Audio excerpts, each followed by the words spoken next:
Muy bien. Estaba con problemas en la computadora, pero pues, se arregla, ¿sí? Podemos cerrar estas cortinitas. Gracias.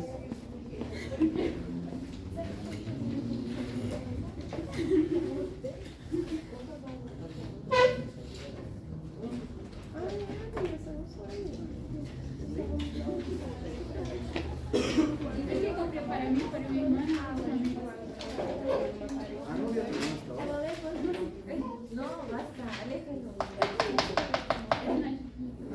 Lo vimos. Ah, sí, sí. Pregunta 1. ¿Cuáles son los elementos, a qué llamamos elementos obligados? Los que son necesarios para estudiar obligatoriamente. Un ejemplo. Hidrógeno. Pared celular. ¿Qué más está en los elementos obligados? Membrana citoplasmática. Ribosomas, citoplasma, núcleo. Vamos por favor estudiando, ¿sí?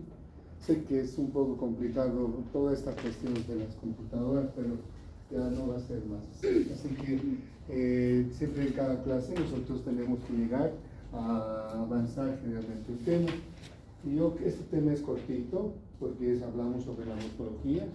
Como vimos en la anterior clase, especialmente la estructura bacteriana, hemos diferenciado la célula bacteriana en cuanto a su estructura, determinando cuáles son los elementos obligados y cuáles son los elementos principalmente facultativos. Compañera dice, elementos obligados porque sí o sí tiene que estar presente en la célula bacteriana. ¿Cuál es el mecanismo? Con esto va a poder realizar proceso metabólico, fisiológico, como también reproductivo. Y son especialmente facultativos si es que la bacteria no presenta. La bacteria continúa con sus procesos metabólicos, fisiológicos y reproductivos. Pero si es que tiene o está presente, entonces, ¿qué características le proporcionan a la bacteria?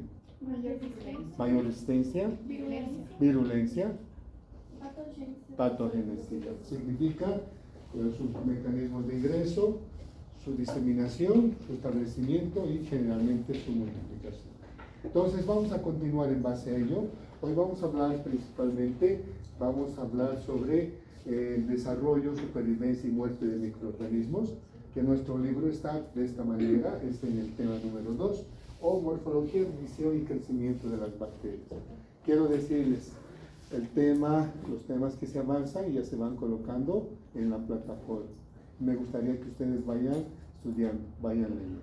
Este tema, si me da tiempo hoy día, si logro llegar temprano después del hospital, entonces los voy a colocar para que ustedes puedan estudiar. Y hoy día mismo vamos a fijar fecha para realizar un micro parcial, cosa que nosotros ya no estemos muy atareados principalmente cuando llegue, porque son 4 semanas de avance y empiezan los primeros parciales, que ustedes ya saben, ¿sí? Muy bien.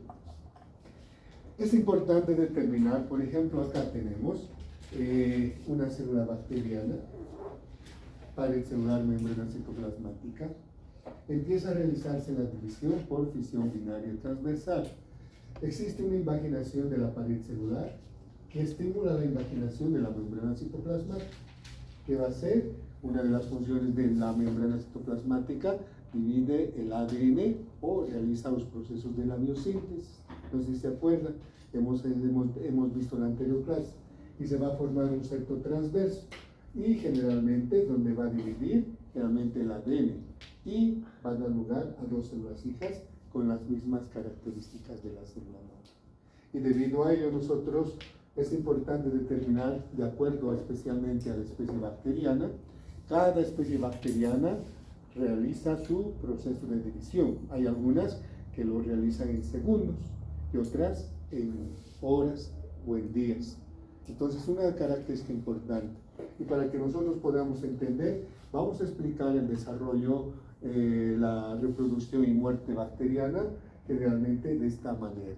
Esto lo vamos a realizar principalmente a través de la curva de crecimiento. ¿Qué es morfología? Morfo significa forma. Entonces las bacterias, de acuerdo a su forma y disposición, las vamos a clasificar en 3, en los cocos, bacilos y espíritus. Si hablamos, por ejemplo, los cocos, tienen forma redonda, forma cocoide. Puede estar en forma individual o puede estar agrupados o puede estar formando cadenas, que vamos a hacer la clasificación. Luego tenemos principalmente los bacilos, que se caracterizan principalmente porque forman bastones. Son bastones que pueden ser los diplobacilos, streptobacilos, etcétera, que nosotros vamos a ir viendo de acuerdo a sus características generalmente de agrupamiento. Y el tercer grupo, que son los espirilos, tienen forma espiralada. Entonces, por su forma y morfología, los vamos a determinar en cocos, en bacilos y también en espirilos. Alguien me preguntó, ¿este material está donde Steve? Si ustedes van, pueden hacerse fotocopiar, inclusive si gustan a colores. Pero como yo les estoy mandando también a la plataforma, puede haber algunas variaciones, pero las variaciones son pocas, mínimas generalmente, las que nosotros vamos cada vez ampliando, modificando. Y por eso les mando también en la plataforma, ¿sí? Eso ya verán ustedes. Entonces, es importante determinar, por ejemplo, los cocos miden una micra. ¿Qué será la micra? ¿Cómo podemos definir nosotros una micra?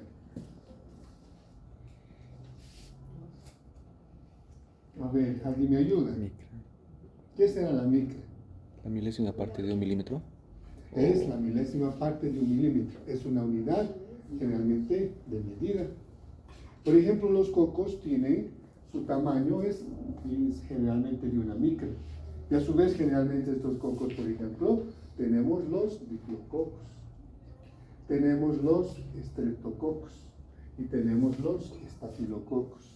Si hablamos, por ejemplo, de los streptococcus, generalmente se caracterizan principalmente porque los streptococcus, de acuerdo a su disposición, es importante determinar, es necesario. Por ejemplo, tengo aquí un coco. Se divide por fisión binaria transversal y va a dar lugar a dos cocos.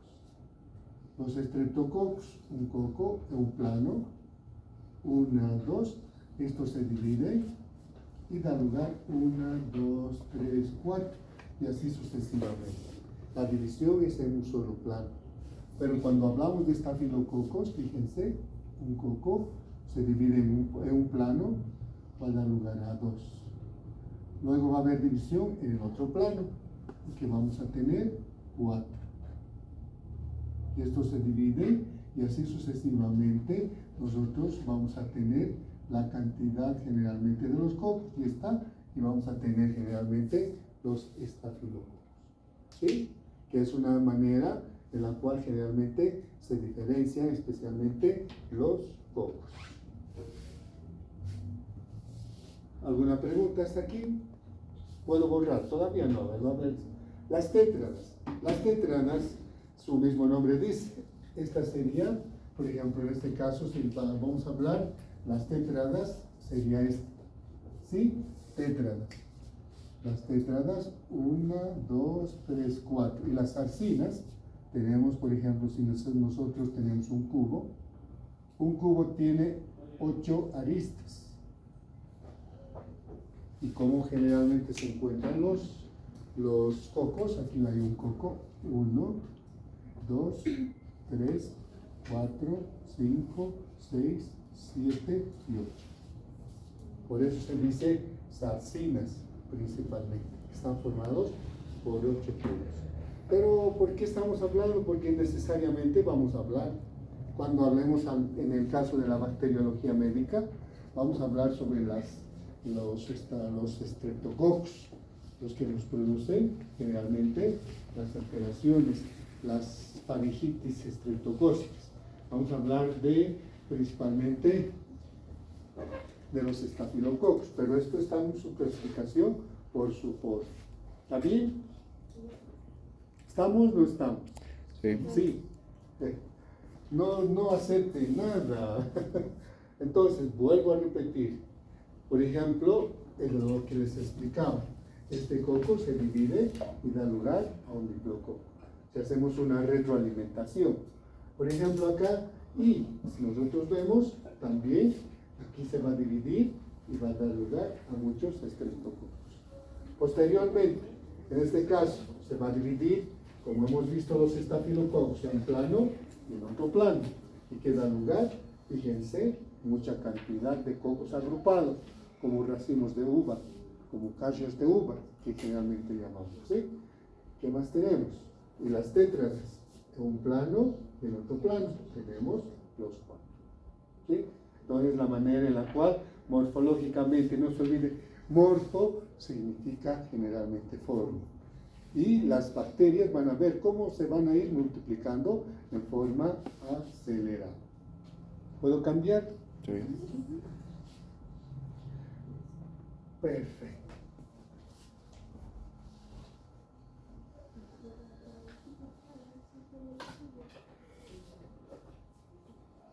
Los bacilos.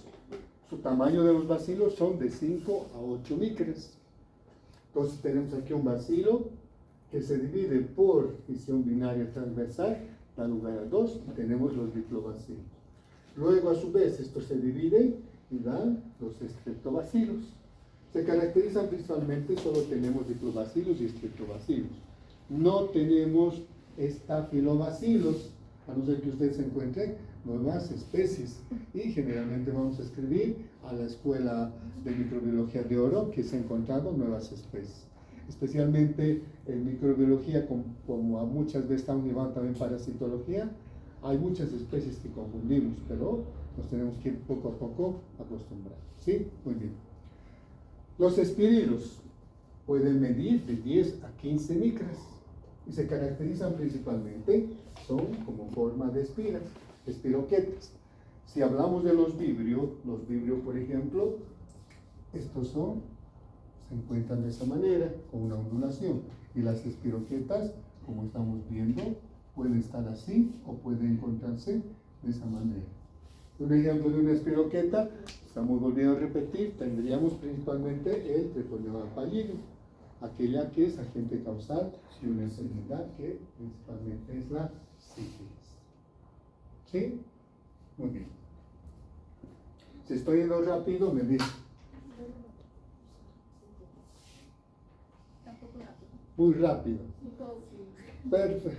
Bueno, vamos a tal vez cambiar de metodología. Yo les voy a ya más antes colocar en la plataforma, cosa de que ustedes tengan y puedan de alguna otra manera revisar. Pero yo lo quiero hacer muchas veces, yo experimenté también de esa manera, los estudiantes ya no vienen, ¿sí? Y además, si no vienen, perdemos también los 10 puntos. Así que ya saben, es una manera de obligarles, es necesario venir. Obviamente que cuando no llegamos a un determinado puntaje, tampoco podemos asistir a dar el examen, porque también hay reglas. El alumno solo puede venir a dar el examen, tampoco es así. Puede perder los 10 puntos, pero tampoco puede asistir. ¿De qué va a dar si no ha asistido generalmente a las clases teóricas? ¿Qué tipo de profesional vamos a ir formando cuando esté más arriba? Yo cuando esté más viejito en las manos de él, locura total. ¿Sí? Muy bien. Tamaño. Entonces, como estamos hablando del tamaño, los cocos miden, son los más pequeños y tienen un tamaño de 1 micra, los bacilos de 5 a 8 micras y los espirilos de 10 a 15 micras. ¿Cuál de estas bacterias, las más grandes, son las espiroquetas? Muchas veces el tamaño puede variar. ¿Qué factores generalmente se determinan o se atribuyen para que haya un cambio? Puede ser generalmente la edad de cultivo. Y si hablamos, por ejemplo, este es un medio de cultivo que nos vamos a ir familiarizando. Este es el agar sangre. Este es un medio, ¿se acuerdan? En la primera clase práctica hemos hablado un poquito sobre el agar. Les he mostrado en el material de Erlenmeyer. Entonces, este es agar. Y si ustedes observan, estas colonias son colonias generalmente de bacterias, que obviamente estas desarrollan de esa manera. El tamaño va a depender porque si el medio de cultivo, generalmente si hemos realizado el cultivo hoy día, entonces el cultivo es nuevo. Entonces lo dejamos por una semana, ya son cultivos viejos. ¿Por qué? Porque las bacterias absorben los nutrientes y empiezan a agotarse y puede haber un cambio en el cuerpo. La composición puede variar también. Hemos visto en los materiales de laboratorio, hay algunos agares que son para gram positivas y otros para gram negativas, entonces depende de la composición. Y también va a depender muchas veces de la coloración. Y si hablamos principalmente de la coloración, cuando nosotros tomamos una muestra, hacemos extendido, utilizamos una tinción, como en el caso, por ejemplo, o la tinción de gram, hemos hablado ya un poquito ya, no poquito, sino mucho ya, generalmente diferenciando las gram positivas y gram negativas, pueden también alterar y generalmente el tamaño puede ser también pequeño, ¿sí? Entonces son factores importantes que determinan generalmente en el tamaño. Entonces, si hablamos de las tinciones, hemos visto en la clase práctica, tenemos dos tipos de tinción. La tinción de gram se caracteriza principalmente porque en el caso de la tinción de gram utilizamos son cuatro reactivos: el cristal violeta, la solución de Lugol o la solución de yodo, o también se llama solución de Lugol, el alcohol etílico de 96 grados y la fucsina o la safranina. Entonces, la tinción de gram utiliza dos colorantes y un decolorante.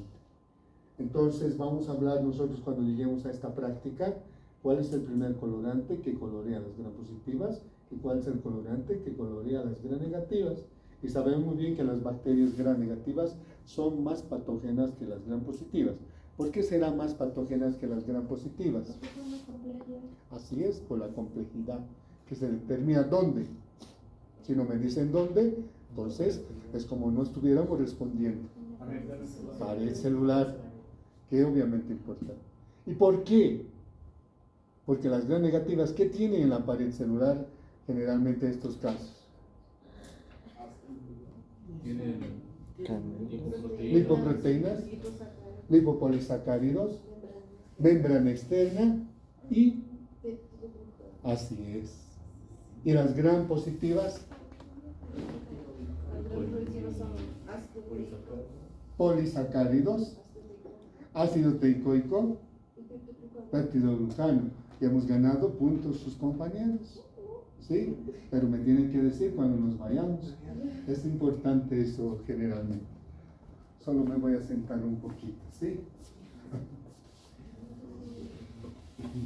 Muy bien. Hay dos reglitas principales y fundamentales. De acuerdo a la tinción de gram, vamos a decir, todos los cocos generalmente son gram negativos, excepto géneros de Neisseria.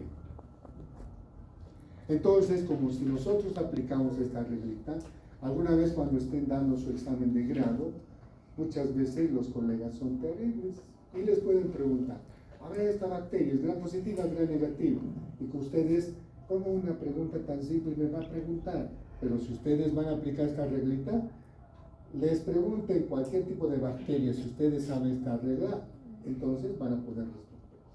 ¿Sí? Fíjense, todavía no conocemos a las bacterias.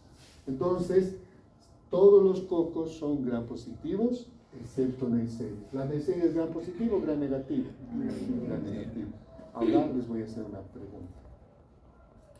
El Staphylococcus aureus causa la osteomielitis. Es un coco. De acuerdo a la tinción de gram, ¿es gram positivo o gram negativo? Así es. Entonces estamos aplicando. Si estoy diciendo Staphylococcus aureus, es una especie que ustedes todavía no lo conocen, pero ya estamos tratando de ver en estos casos. ¿Sí? Muy bien. Entonces, la otra reglita sería, todos los bacilos son gram negativos, excepto géneros como Corynebacterium, Bacillus y Clostridium. Estoy hablando de géneros, porque si hablo de especie, dentro del Clostridium tenemos muchas, el Clostridium tetani, Clostridium perfringens, Clostridium botulinum, Clostridium perfringens, pero lo importante es saber el género. ¿Sí? Entonces yo les pregunto a ustedes, la Salmonella typhi causa la fiebre tifoidea. De acuerdo a la tinción de gram, ¿es una bacteria gram positiva o gram negativa?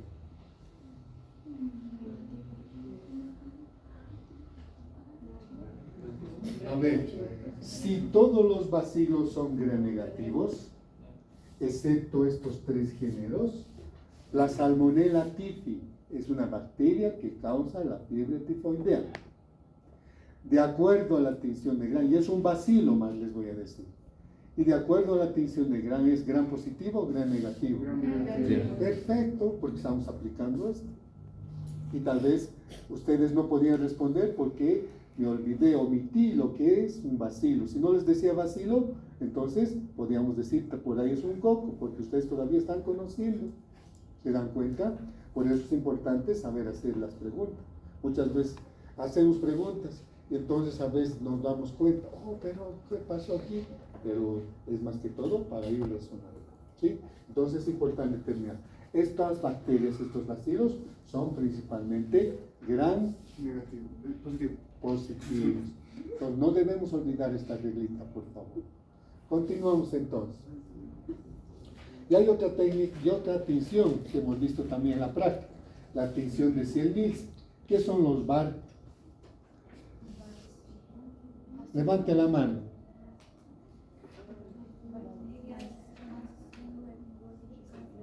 A ver, ya hemos perdido. Bacilos, alcohol, ácido, resistentes.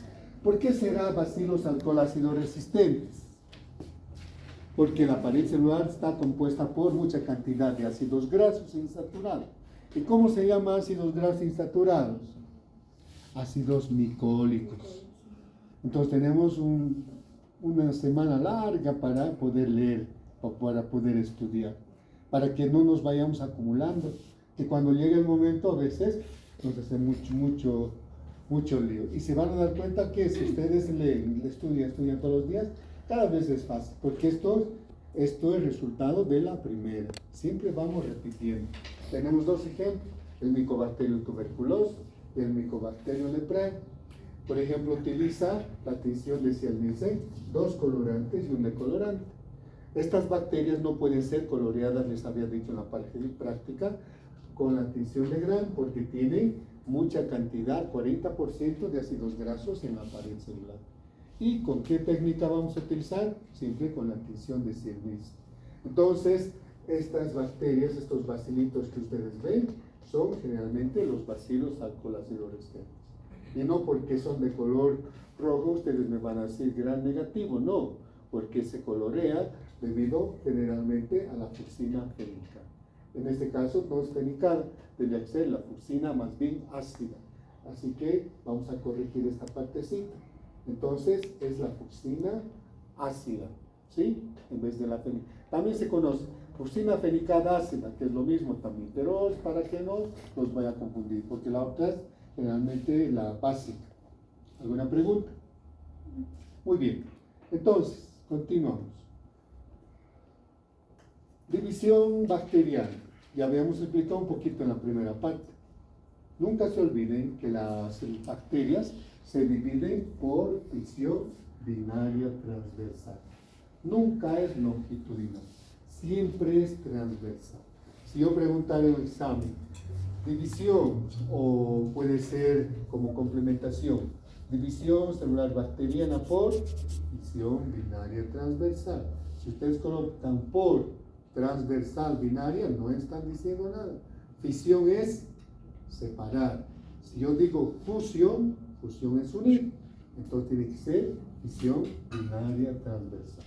Entonces, debido a ello, tenemos aquí la célula bacteriana. Empieza a producir una imaginación a nivel de la pared celular. Y esta va a estimular a la membrana citoplasmática. ¿Para qué? Donde se va a formar el septo transverso.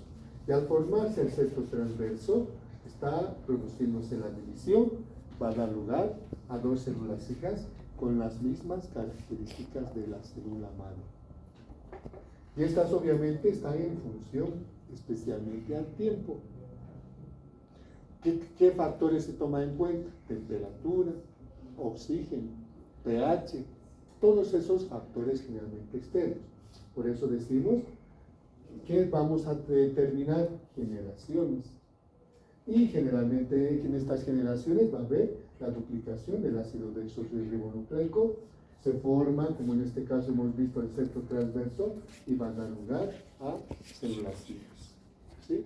Nosotros, por ejemplo, en la vida del hombre, entonces, ¿cuántas generaciones podemos ver? A los hijos, a los nietos y posiblemente a los bisnietos, pero tal vez no podamos verlos a los otros más. Entonces son generaciones que van.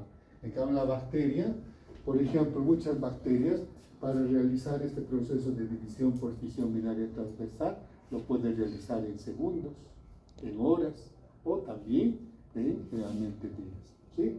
Pues no se olvide que la división es por fisión binaria generalmente transversal.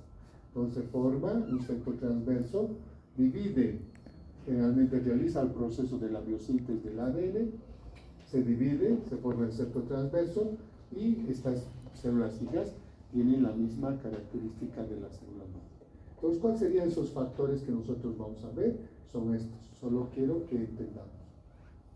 Aquí tengo la célula bacteriana, tengo los mesosomas de tabique, son los que participan en los procesos de la división celular.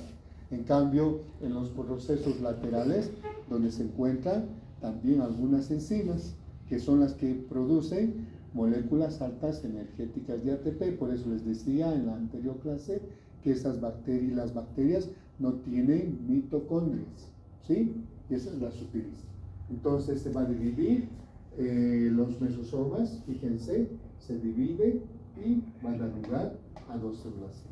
Sea cual sea, es el mismo mecanismo. ¿Cuáles son los factores externos que favorecen a la división celular bacteriana? La temperatura, como les decía. La temperatura es un factor primordial. Es por esa causa que nosotros en la próxima clase vamos a hablar principalmente sobre la temperatura. ¿Cuáles son las temperaturas que generalmente se utilizan o utilizan las bacterias, dependiendo de la especie bacteriana? El oxígeno. Hay algunas que viven en presencia de oxígeno, otras no. El dióxido de carbono, el pH, el agua. Siempre la humedad es un factor primordial. En una célula bacteriana, célula madre, se divide, se produce invaginación, se produce la formación del septo transverso, divide la bacteria en dos y generalmente va a dar dos células hijas. Primera generación, y esta se va a dividir, segunda generación, y así tercera generación. De la misma manera, en este caso, se divide a nivel de los mesosomas y ¿qué es lo que se va a producir? La división por fisión binaria generalmente transversal. Fuera de estos factores externos, que serían la temperatura, el oxígeno, el dióxido de carbono, pH y agua, también existen factores nutricionales.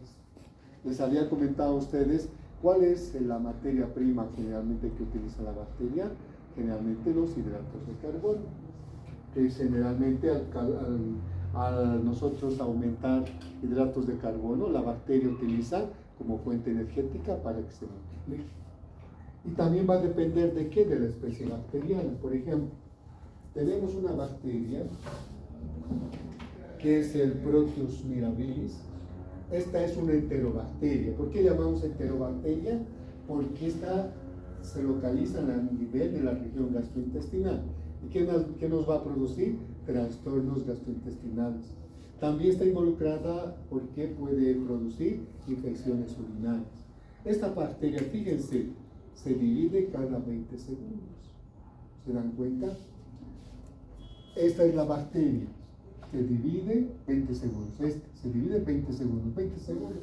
Su crecimiento es bastante acelerado. Pero hay otra, como por ejemplo el Mycobacterium tuberculosis, que causa la TBC, la tuberculosis. Se divide cada 24 a 48 horas. O sea, para que haya esta división es cada 24 o cada 48 horas. ¿Sí? Entonces es una característica obviamente bastante importante. Entonces, no se olvide, ¿qué factores, si preguntan en el examen? ¿Cuáles son los factores que contribuyen para el desarrollo de la división celular bacteriana? Factores externos, ¿como cuáles? Temperatura, oxígeno, pH, dióxido de carbono, agua. ¿Qué más? Factores nutrientes y especie bacteriana. ¿Sí? que obviamente es una característica bastante importante. ¿Y por qué generalmente estudiaremos esto? Porque esto vamos a aplicar a nivel de laboratorio. Porque para que nosotros podamos aplicar a nivel de laboratorio, tenemos que tener base, conocimientos sólidos en la parte principalmente de la parte de teoría. ¿Sí? Muy bien. Sé que están cansados, ¿sí? Pero no se preocupe. Mañana es viernes y la próxima semana es feriado, ¿sí? Eso es muy importante. Entonces, esta división de la célula bacteriana, vuelvo a repetir, mejor así.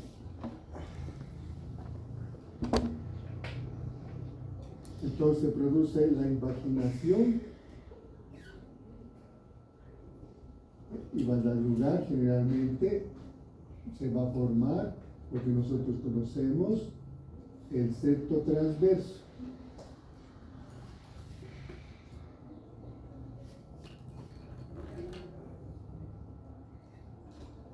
Y a consecuencia, ¿qué significa? Se va a producir la división del ácido desoxirribonucleico. Vamos a tener dos células hijas que van a tener la misma característica de la célula madre. Y debido a ello, entonces,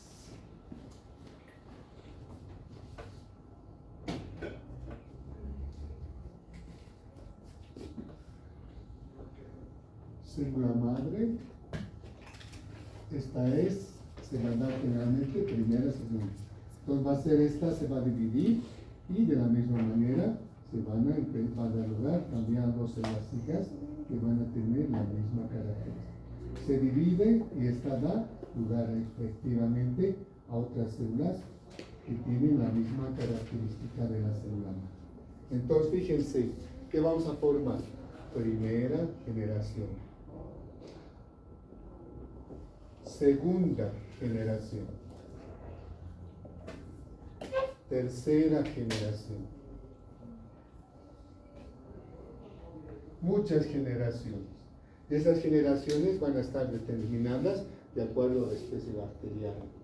¿Y cómo nosotros vamos a estudiar? Generalmente a esto llamamos nosotros crecimiento bacteriano.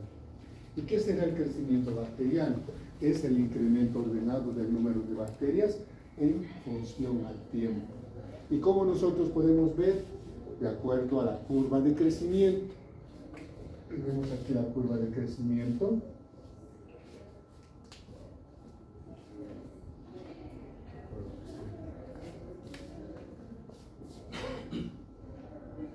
Entonces, nosotros vemos cuando la bacteria se adapta, crece, ya no hay nutrientes, la bacteria muere.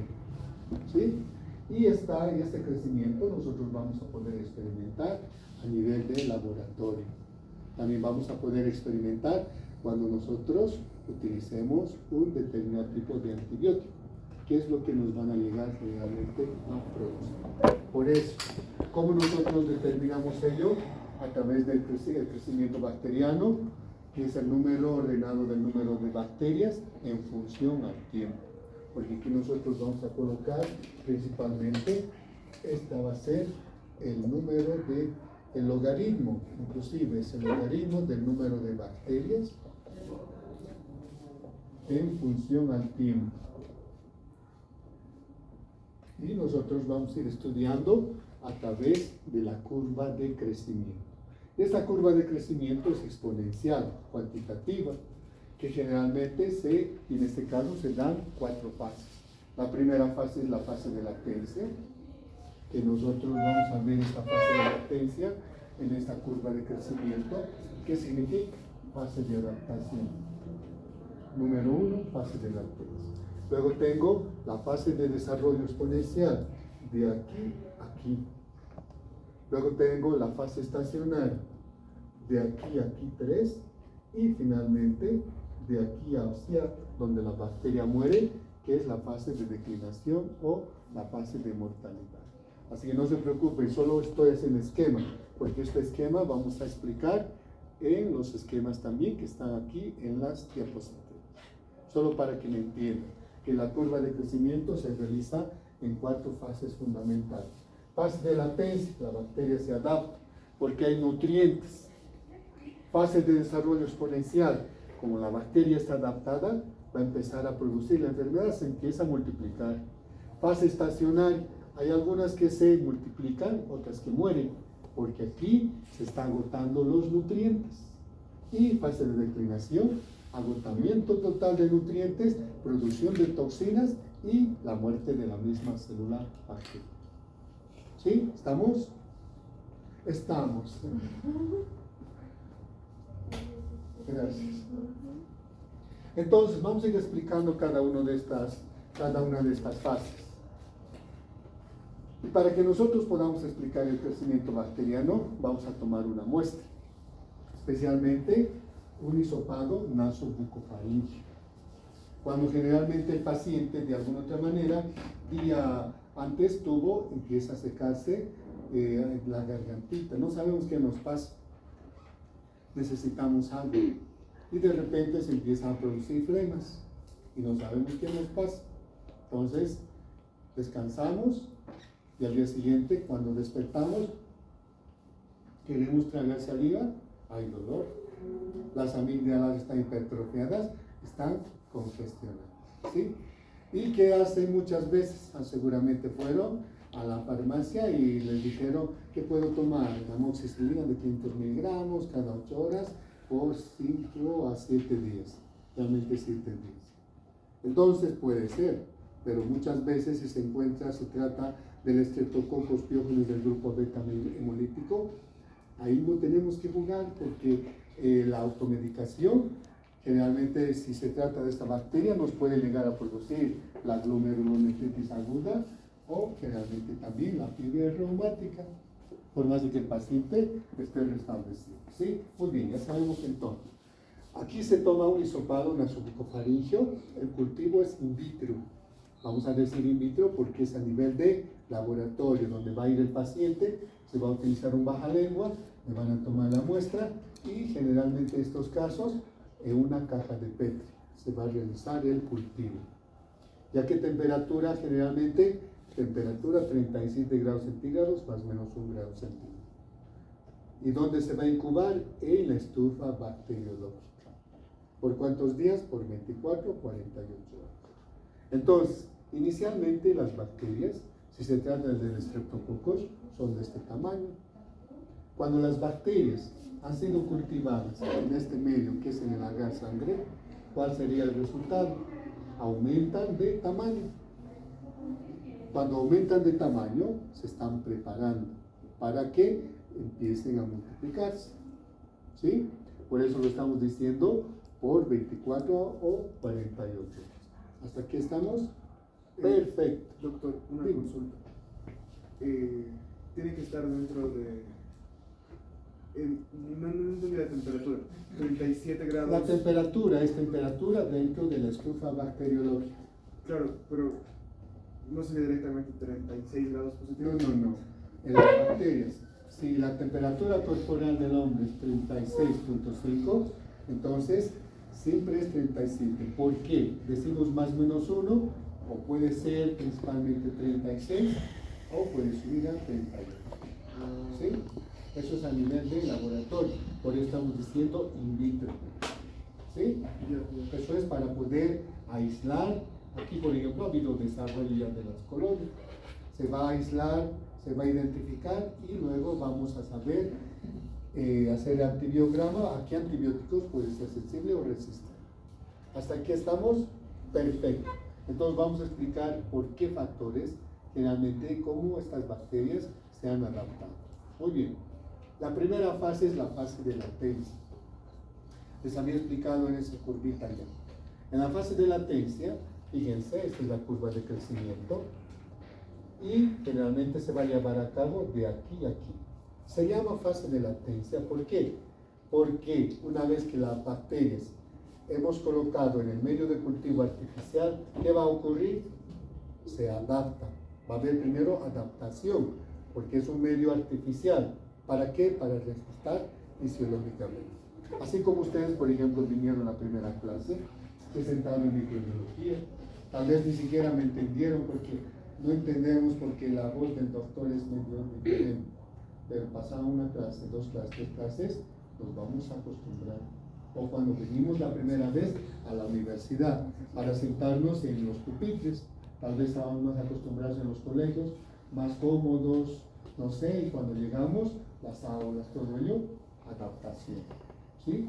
Y esos son factores generalmente importantes que ocurren. Entonces, esta fase, que nosotros llamamos la fase de adaptación, se lleva a cabo de acá, por eso la llamamos fase de adaptación. Entonces, ¿qué ocurre en esta fase? Como hemos colocado un medio de cultivo, donde las bacterias están experimentando, en el medio de cultivo, ¿qué va a haber? Mucha cantidad de nutrientes. ¿Qué más?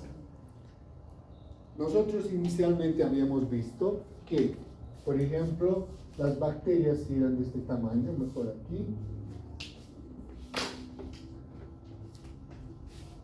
Aquí tenemos el medio de cultivo. Para realizar el cultivo, nosotros vamos a ver que hacemos cultivo. Inicialmente las bacterias, supongamos, eran de ese tamaño. Pero, si nosotros observamos, las bacterias han aumentado de tamaño. Para poder dividirse. Porque están realizando su fase de adaptación. Entonces hay aumento de volumen, pero no hay división celular. Fíjense, no hay todavía multiplicación aquí. Las bacterias están aumentando de volumen, se están preparando. Luego, si se están preparando, como hay aumento de volumen, como no hay división, pero hay aumento de macromoléculas.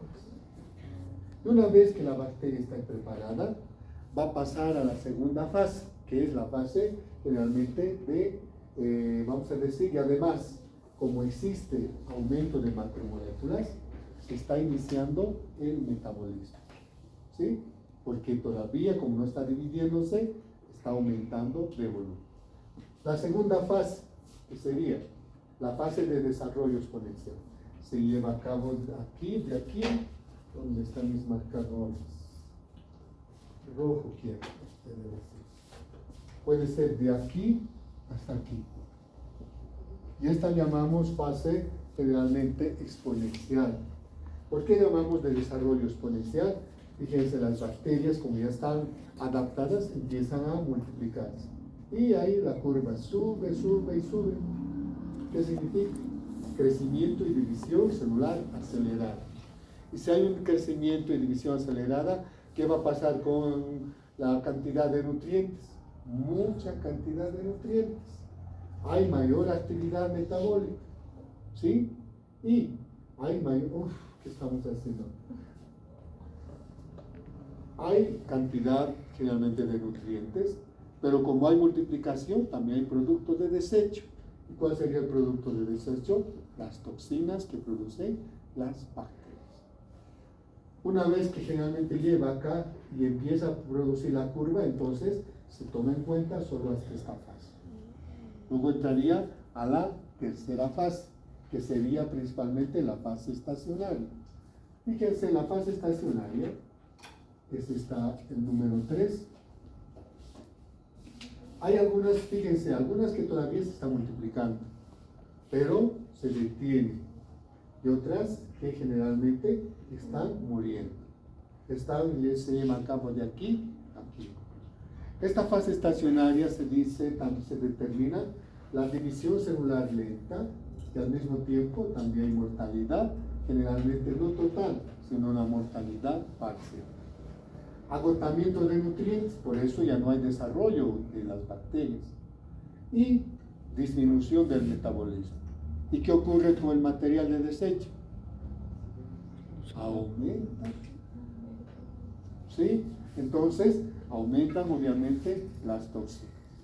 Y luego pasaríamos a la cuarta fase, que es la fase de mortalidad, la fase de declinación, y se caracteriza principalmente porque en este caso,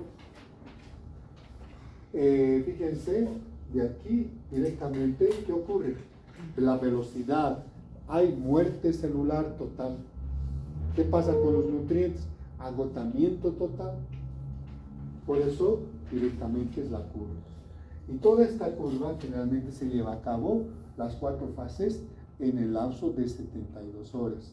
Por eso cuando realizan los estudios, cuando nosotros mandamos a pacientes para realizar un estudio microbiológico, el que más tarda es el hemocultivo, hasta son 7 días, 8 días.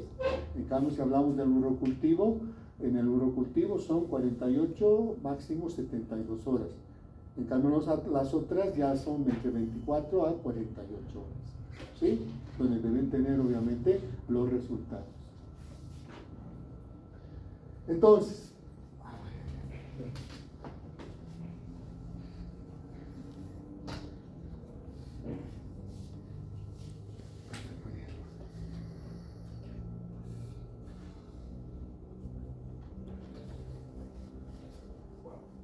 vine con mucha energía, pero las macumbas creo que están por ahí, ¿sí? No estoy pidiendo. Paciencia, ¿no? Poco a poco, me estoy adaptando poco a poco. Entonces, fíjense, tenemos la fase de latencia, la fase de desarrollo exponencial, la fase estacionaria y la fase de mortalidad. Estas se han llevado a cabo en laboratorio. Pero esto también podemos experimentar in vivo, cuando nosotros vamos a hacer el tratamiento con la amoxicilina. Ejemplo, el síndrome de dolor de garganta, generalmente puede ser causada por el Streptococcus pyogenes del grupo alveolítico. Entonces, vamos a ir. Cuando hablamos del periodo de incubación, el periodo de incubación se caracteriza principalmente, vamos a poner PI, mejor PI. ¿Qué es PI? Periodo de incubación, que es en la primera fase. Es cuando generalmente se empiezan, vuelvo a repetir, día antes o 2 días antes hemos sentido sequedad en la garganta, producción de flemas. Y la producción de flemas, ¿qué significa? Que nuestro organismo está empezando a luchar, antígeno, anticuerpo. ¿Por qué hay flemas? Porque generalmente, seguramente las bacterias están multiplicándose y al producir las flemas es un mecanismo obviamente de defensa que está emitiendo nuestro organismo. Entonces, llamamos periodo de incubación en esos casos. Y la segunda fase, que sería generalmente los síntomas. Descansamos y al día siguiente nosotros generalmente despertamos. ¿Cómo despertamos? Con amígdalas hipertrofiadas, congestionadas. Entonces las bacterias se empiezan a multiplicar. ¿Y qué se va a producir en nosotros? Los síntomas. ¿Cuáles son los síntomas? Amígdalas congestionadas, hipertrofiadas. Hay dolor, no podemos tragar la saliva. ¿Sí? Y la tercera fase, que sería la acción de los antibióticos. ¿Qué antibióticos vamos a utilizar? Un tratamiento con amoxicilina de 500 miligramos cada 8 horas por 7 días. Podemos también, pero generalmente cuando ustedes van, directamente ustedes ya son más médicos que los médicos. Entonces ustedes mismos van recetándose de alguna otra manera. Vamos a suponer solo amoxicilina, ¿sí? Entonces, en estos casos, estamos utilizando la acción del antibiótico. Acción, vamos a poner aquí, acción del antibiótico, ATB, que significa la amoxicilina, que viene directamente a este nivel y que vamos a producir especialmente en este caso, una fase estacionaria. Si nosotros realizamos un tratamiento efectivo, entonces destruimos. ¿Y qué vamos a venir? Generalmente en este caso, la recuperación del paciente. En este caso, la acción de antibiótico, que sería aquí, y directamente sería el restablecimiento. Restablecimiento. En condiciones normales, si nosotros cumplimos en forma continua. Pero si nosotros no somos, la verdad que no somos muy buenos pacientes. Fíjense, esta es la curva de crecimiento. Bien, utilizo el antibiótico. Convulsión. Si yo realizo un tratamiento efectivo, que hemos dicho nosotros, principalmente cada 8 horas, generalmente por 7 días, voy a realizar la declinación. Entonces continúo, la concentración del fármaco continúa y directamente logramos destruir. Pero muchas veces, ¿qué hacemos? Estamos realizando aquí el desarrollo de la curva de crecimiento, viene el antibiótico, convulsiona. Entonces estamos produciendo la declinación. Hemos realizado tratamiento por 4 días. Teníamos que ingerir las primeras 8 horas, me olvidé. Entonces ya pasaron más de 4 horas. Entonces fíjense, esta concentración del antibiótico decae. ¿Y qué hacen las bacterias? Están ahí, empiezan a multiplicar. Entonces digo, me olvidé las primeras 8 horas. ¿Qué hago? Las 8 horas restantes, en vez de un comprimido, me tomo 2 comprimidos. Entonces, ¿qué hago? Realizo y las bacterias se inestabilizan. Y entonces aumento la cantidad. Pero si continúa el tratamiento, esto realiza así. Entonces, ¿qué hemos logrado crear? Bacterias resistentes. ¿Sí? Entonces, ¿qué hacemos en esos casos? Tenemos que volver a realizar de nuevo el tratamiento para evitar generalmente la resistencia, principalmente por parte de las bacterias. Doutor, e se paramos durante um quarto dia? Entonces, tenemos que parar y tenemos que volver a empezar a hacer el tratamiento. Muchas veces, ¿qué hacen en algunos casos? Generalmente utilizan, dicen, bueno, ya no quiero la amoxicilina, entonces 1 gramo y continúo con 1 gramo. No, vamos a crear características de resistencia hacia la célula bacteriana.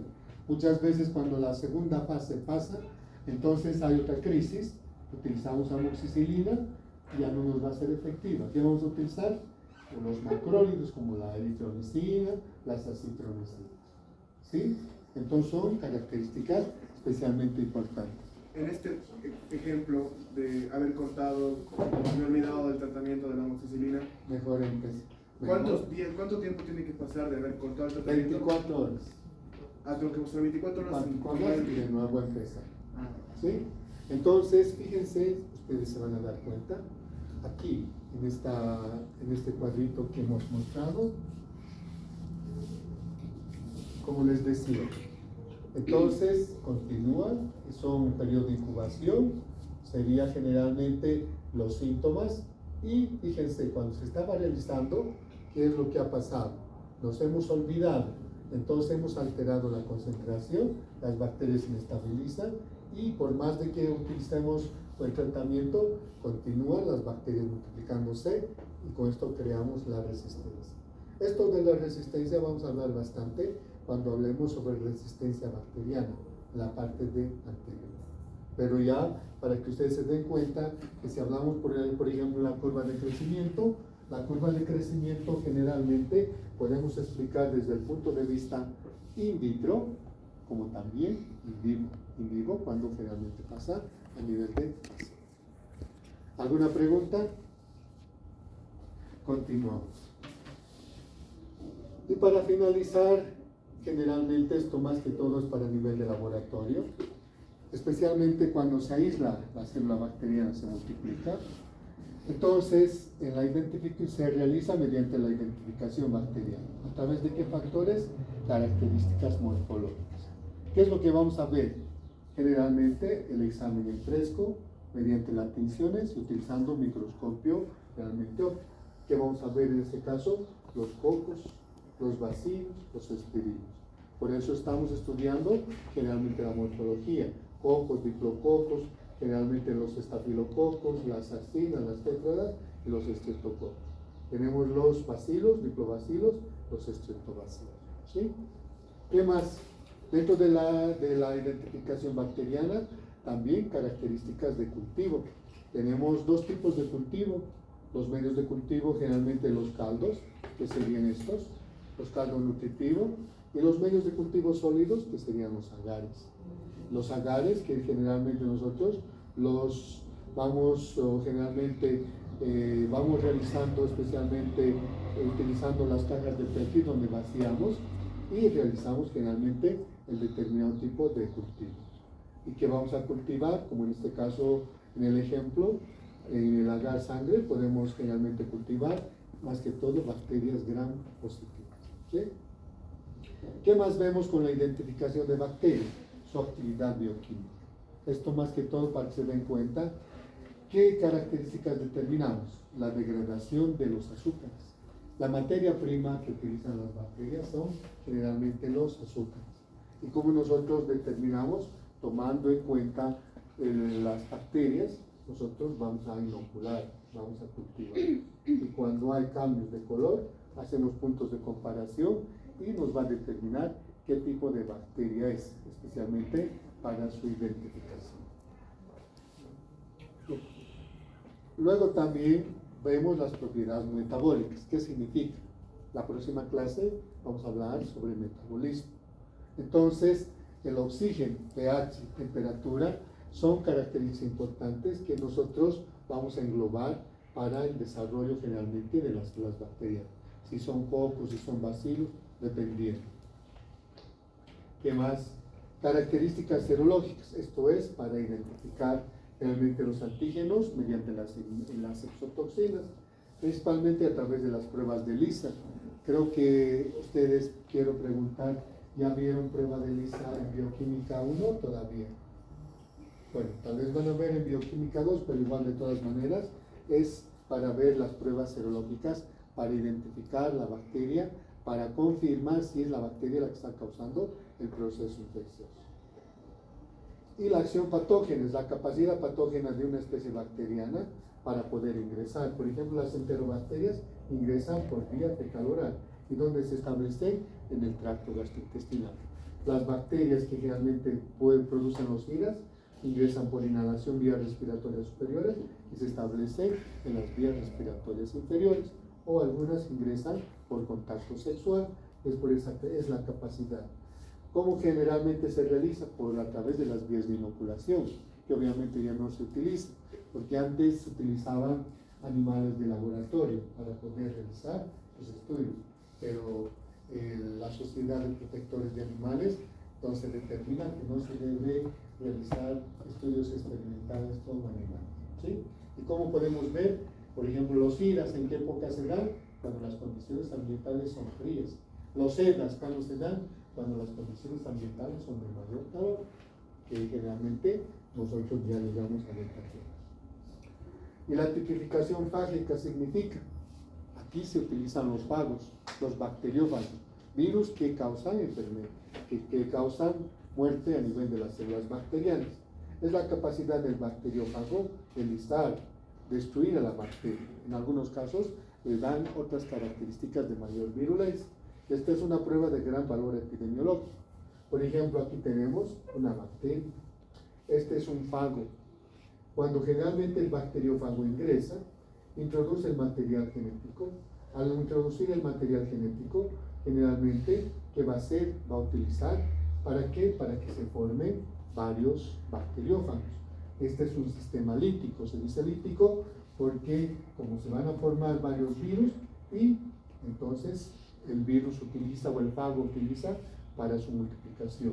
Entonces, para que vayan generalmente localizándose en otros tipos de bacterias. Pero hay otra vía de la misma bacteria, que es la vía lisogénica. Cuando introduce el material genético el virus, el material genético se integra en el cromosoma bacteriano. Y al integrarse, ¿qué características le proporcionan? Por ejemplo, producir toxinas, por ejemplo, producir generalmente las exotoxinas. Hay una bacteria que es generalmente el Corynebacterium dipterico.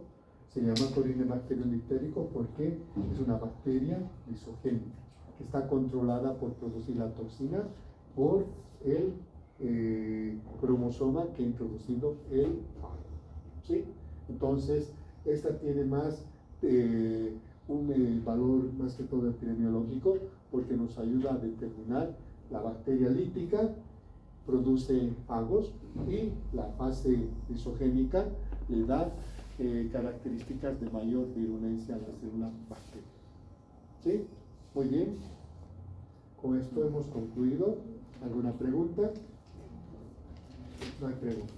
Entonces, vamos a quedar.